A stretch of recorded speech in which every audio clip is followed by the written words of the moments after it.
আমরা যে পার্টটা পড়তে যাচ্ছি এখানে দেখো এখানে 3 কার্বন আছে এবং সবগুলা single bond. That means CH3 bond CH2 bond CH3। তাহলে এটার নাম হচ্ছে প্রোপেন, নিশ্চিত এর নাম হবে প্রোপেন। আচ্ছা, তো এটা একটা মুক্ত শিকল যৌগ। কেন মুক্ত শিকল যৌগ? কারণ ওর দুই প্রান্ত যুক্ত করা নাই। যুক্ত করা নাই বলতে প্রান্তগুলো দুই পাশে খোলা। আচ্ছা, এখন আমি যদি এভাবে চিন্তা করি যে আমি এখান থেকে H কমাবো, এখান থেকে H কমাবো, তো জিনিসটা এমন হবে না? একটা হাত খুলবে, ওর একটা হাত খুলবে। এখন আমি যদি এই দুটো হাতকে একসাথে যুক্ত করে দেই, দ্যাট মিন্স এই দেখছো CH2 bond CH2 bond CH2। তাহলে এখানে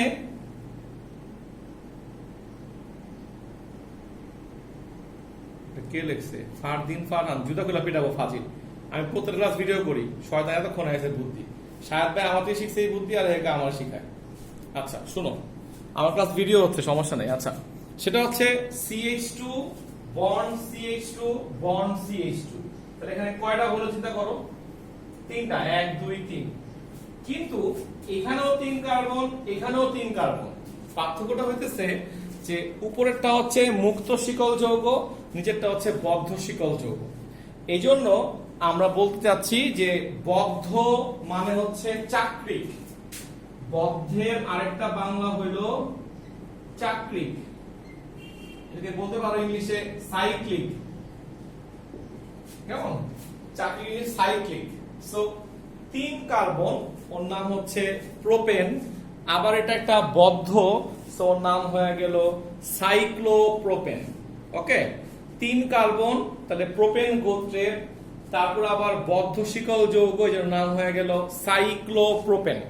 তুমি আজকে দেখো নামটা শিখলে হবে যে হলো সাইক্লোপ্রোপেন। এই সাইক্লোপ্রোপেন। আচ্ছা, এই ক্লাসটা ভিডিও করা হচ্ছে, আমরা এটা একটু পরে দিয়ে দিব ফেসবুকে বা ইউটিউবে, দেখতে পাবো চাইলে আরেকবার। আচ্ছা, সেটার নাম হচ্ছে সাইক্লোপ্রোপেন। তাইলে আমার যদি ইচ্ছে করে যে আমি 4 কার্বন দিয়ে বানাবো একটা জিনিস, তাহলে কি করব?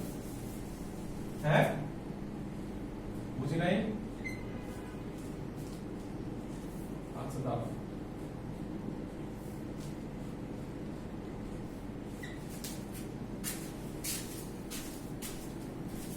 এটা লাইনটা যে কি নিল তাও ঠিক হলো না। দাঁড়াও,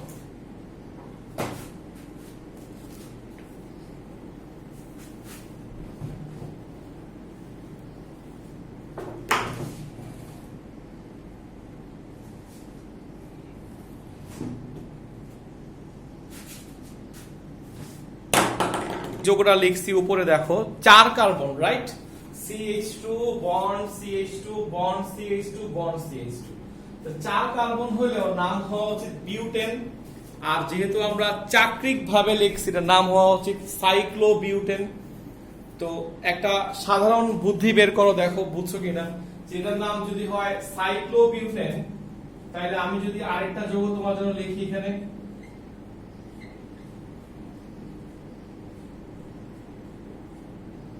this one, খেয়াল করো এখানে কয় কার্বন আছে দেখো, হিসাব করো। এখানে কার্বন আছে তাহলে 5টা। CH2 CH2 CH2 CH2 CH2। তাহলে এটার নাম হয়ে গেল সাইক্লোপেন্টেন। তাহলে একটা যদি হয় সাইক্লোবিউটেন, এটা হয়ে গেল সাইক্লোপেন্টেন। তুমি এইভাবে তোমার ইচ্ছা মতো যে কোনো সাইক্লিক যৌগ তৈরি করতে পারো। আচ্ছা, এখানে আরেকটু কথা আছে আমার। যদি এটাকে আমরা নরমালি লিখতাম C4H8 হয়, দেখছো?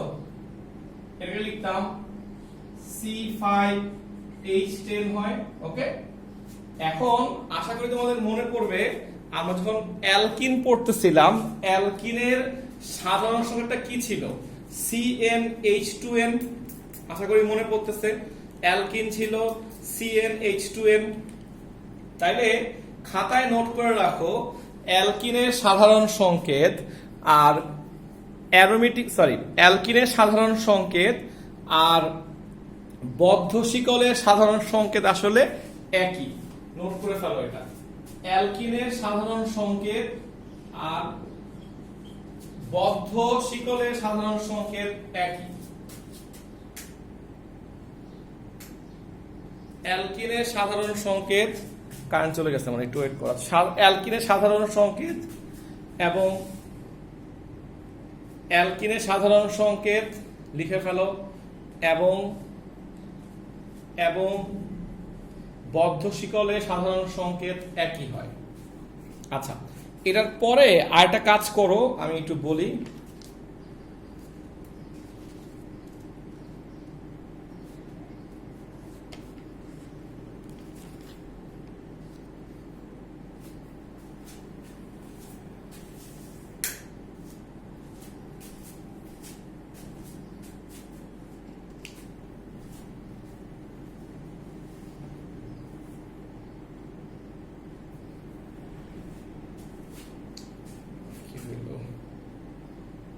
এখন ধরো পরীক্ষায় আরেকটু প্যাচ লাগায় দেয় কেউ, যেটা চাকরিক যৌগ ঠিক আছে কিন্তু সবগুলো সিঙ্গেল বন্ধন না, সে কি করলো, এই টুটা মুছলো, এখানে একটা হাইড্রোজেন নাই করে দিল, এখানে একটা হাইড্রোজেন নাই করে দিল, এখানে ডাবল বন্ড দিয়ে দিল। তখন তুমি কি লিখবা? এখন তো জৈব যৌগটার মধ্যে প্রথমত 4 কার্বন আছে, বিউটেন হওয়ার কথা, কিন্তু ডাবল বন্ড আছে। তো ডাবল বন্ড থাকলে তো সে আর বিউটেন হবে না, সে যাবে বিউটিন। আর যদি চাকরিক যৌগ, তুমি নোট করে ফেলবো, ওর নামটা হচ্ছে সাইক্লোবিউটিন। সাইক্লোবিউটিন হবে ওর নাম। অর্থাৎ চাকরিক একটা অ্যালকিন পাওয়া গেল। কেমন? সেম ভাবে ধরো আমি এখানে একটা 2 মুছে দিলাম, এখানে একটা 2 মুছে দিলাম, এখানে একটা ডাবল বন্ড চলে আসলো, তাহলে এটা নাম হয়ে যাবে সাইক্লো, 5 কার্বন হওয়াতে পেন্টেন, ডাবল বন্ড হওয়াতে পেন্টিন, ওর নাম হলো সাইক্লোপেন্টিন। তাই সরি মিউট হয়েছিল। আচ্ছা আমি আর বলতে চাই, শোনো, শিকল যৌগের মধ্যে আবার একটা স্পেশাল ক্যাটাগরি আছে। স্পেশাল মানে ওরা বদ্ধ শিকল, তারপরে আবার ওদের এক্সট্রা ধর্ম প্রকাশ করে। তো খাতায় পয়েন্ট লেখো অ্যারোমেটিক যৌগ। পয়েন্ট লেখো অ্যারোমেটিক যৌগ। অ্যারোমেটিক যৌগরাও এক ধরনের সাইক্লিক যৌগ, কিন্তু ওদের মধ্যে এমন কিছু ধর্ম আসবে যেগুলো অন্য কারোর মধ্যে নাই। যেমন আমরা ওকে বলবো এই অ্যারোমেটিক যৌগ। নিয়ে ফেলো, নাম হচ্ছে অ্যারোমেটিক যৌগ।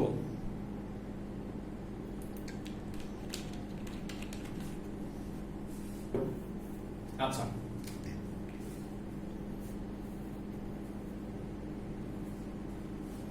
পয়েন্টে ভেবে লেখো, অ্যারোমেটিক শব্দটা গ্রিক শব্দ অ্যারোমা থেকে আসছে। অ্যারোমা, গ্রিক শব্দ অ্যারোমা থেকে আসছে। যে হোয়াট ইজ অ্যারোমা? তাইলে অ্যারোমেটিক শব্দটা গ্রিক শব্দ অ্যারোমা থেকে আসছে। অ্যারোমা, অ্যারোমার বাংলা নামটা হচ্ছে সুগন্ধি। সুগন্ধি অর্থাৎ তোমার চোখে যত রকমের সুগন্ধি ধরা পড়ে, এর মধ্যে আতর বাদে, আতর তো অ্যাকচুয়ালি এক ধরনের অ্যাস্টার, ওটা জৈব যৌগ, বাট সব ধরনের যে সুগন্ধি আছে ছাড়া এটাকে, এর ম্যাক্সিমাম যৌগগুলো হচ্ছে অ্যারোমেটিক যৌগ। আচ্ছা, তো আমরা প্রথমে যেটা করব সেটা হচ্ছে খাতায় অ্যারোমেটিক যৌগের সংজ্ঞা লিখব, কারণ আমাদের বইয়ে অ্যারোমেটিক যৌগের সংজ্ঞাটা ভালো করে দেওয়া নাই। সো সবাই খাতায় লেখো অ্যারোমেটিক যৌগ। আর এটা নোট করে রাখো যে অ্যারোমেটিক যৌগের নামটা কিভাবে আসছে। এটা আসছে হচ্ছে অ্যারোমা থেকে। What is aroma? অ্যারোমা মানে হচ্ছে সুগন্ধি।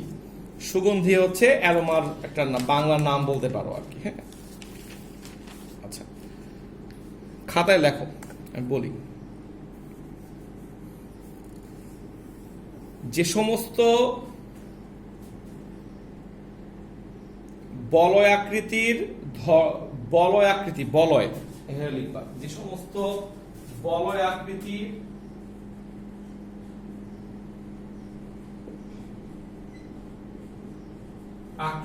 যৌগ, যে সমস্ত বলয় আকৃতির যৌগ সমূহের,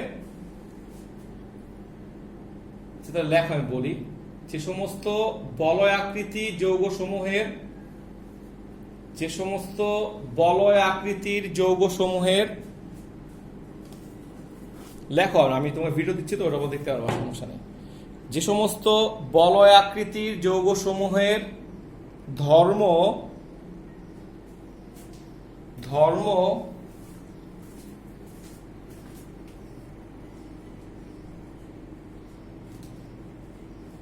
বেনজিন অথবা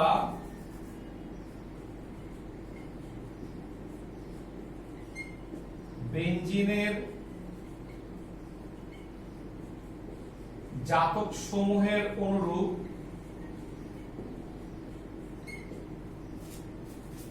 বেনজিনের জাতক সমূহের অনুরূপ, জাতক মানে হচ্ছে যে যৌগগুলা বেনজিন থেকে তৈরি হয়েছে, হ্যাঁ, জাতক বলা হয়। জাতক মানে বাচ্চা কাচ্চা বলতে পারো। সো অনুরূপ তাদেরকে বলা হয় অ্যারোমেটিক যৌগ, তাদেরকে বলা হয় অ্যারোমেটিক যৌগ।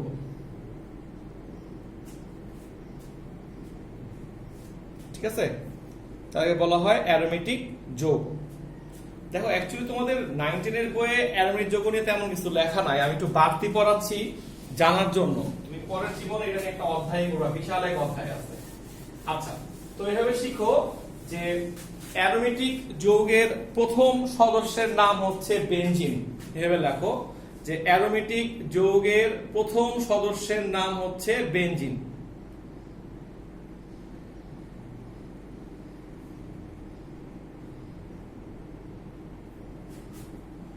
আচ্ছা, তা আমরা খাতায় বেনজিন আঁকা শিখবো। দেখো এর নাম হচ্ছে বেনজিন, এটার সংকেতটা হচ্ছে C6H6। সবসময় মনে রাখবা অ্যারোমেটিক যৌগের শুরুটাই হয় এখান থেকে, হ্যাঁ, বেনজিন থেকে। এখন এটা কিভাবে আঁকবা খাতায় দেখো। প্রথমত তুমি এখানে একটা কার্বন সেট করো, একটা কার্বন দিলা, এদিকে একটা বন্ড দিবা, এদিকে একটা বন্ড দিবা, হ্যাঁ, দুইটা বন্ড হলো। এখানে একটা কার্বন লিখবা, হইলো। এদের আবার দুইটা বন্ড দিবা, আবার দুইটা কার্বন দিবা, আবার দুইটা হাত দিবা, এই কার্বন দিবা। তাহলে এখানে মোট কার্বন হলো 6টা। খেয়াল করো, আমরা বলি যে এরা হচ্ছে বা বেনজিন হচ্ছে ষড়ভুজাকৃতির। ষড়ভুজাকৃতির মানে যা আকৃতি হচ্ছে 6টা বাহু থাকে, হ্যাঁ, ষড়ভুজাকৃতির। এখন আমরা সবাই জানি যে কার্বনের বাহু হওয়ার কথা সব মিলে 4টা। তাহলে এখন এখানে দুটো করে বাহু হয়েছে, প্রত্যেক কার্বন একটা করে H দিয়ে দিবা, H, এই H। তাহলে 6 কার্বনে 6টা H যুক্ত হইলো, এটার নাম হয়ে গেল C6H6। কেমন? কিন্তু একটু খেয়াল করে দেখো, সব কার্বনের কিন্তু 4টা হাত ফিল আপ হয় নাই, সবার 3টা করে হাত হয়েছে, হ্যাঁ, সবার 3টা করে হাত হওয়াতে আমরা করব কি, এখানে ডাবল বন্ড দিব একটা। তাহলে এই কার্বনের হাত হয়ে গেল 1 2 3 4টা। ওকে, এই কার্বনের 1 2 3 4টা। তাহলে এদের 4টা হয়ে গেল, তখন আমি ডাবল বন্ডটা এখানে দিব, এখানে দিব একটা। তাহলে কি হবে, এরও হবে 1 2 3 4টা।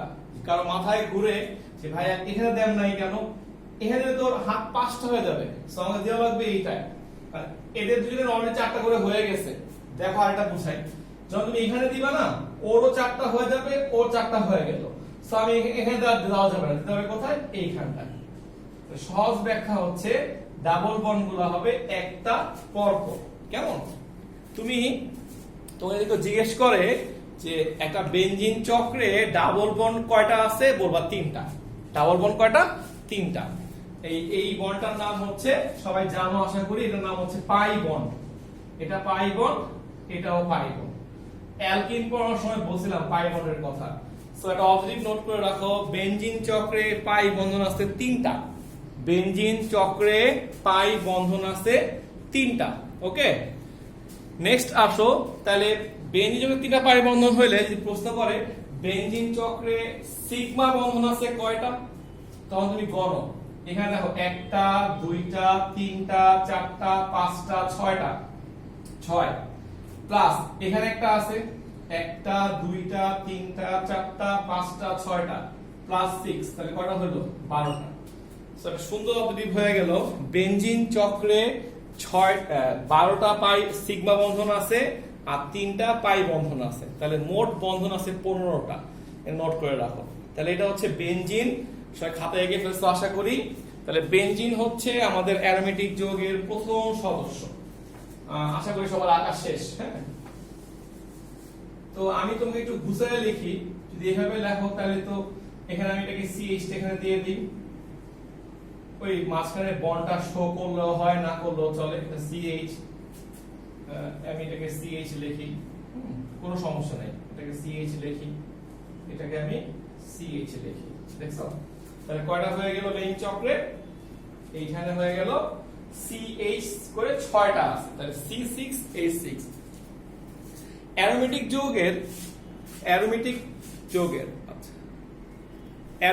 যৌগের দ্বিতীয় সদস্যের নাম হচ্ছে ন্যাপথালিন। সবাই অনেকেই ন্যাপথালিনকে চিনো। আমি একে দেখাচ্ছি কিভাবে আঁকবা। কিছুই না, এই এইচটা বাদ যাবে, এই এইচটা বাদ যাবে। ওকে, ভালো করে বুঝো। দুটো এইচ বাদ দিলাম, বাদ দিলে দুইটা হাত খুলবো না এদিকে, আবার দুটো কার্বন হবে।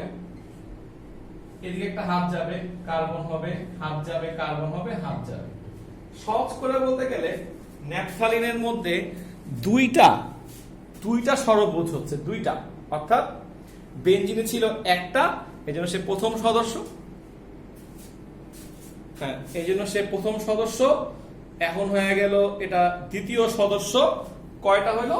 2টা। এইখানটায় আমরা একটা H দিব, এখানে একটা H দিব। এই বন্ড দিয়ে দেখাতে বড় সমস্যা নাই, দেখাই তোমাকে। দাঁড়াও, এই যে বন্ড দিয়ে দেখালাম, এটা এটা এটা এটা। হ্যাঁ, এখন দেখো এই কার্বনের 4টা হাত হয়েছে, 1 2 3 4, এরও 1 2 3 4, কিন্তু ওর 4টা হয়েছে, হয় নাই। সো ডাবল বন্ডটা এখানে দিবা, ওর আরো 4টা হয়ে গেল, আর ডাবল বন্ডটা এখানে দিবা। That's it. তাইলে আমার কার্বন হয়ে গেল, আগে ছিল 6টা, এখন 4টা বাড়াইছি, হয়ে গেল C10, রাইট?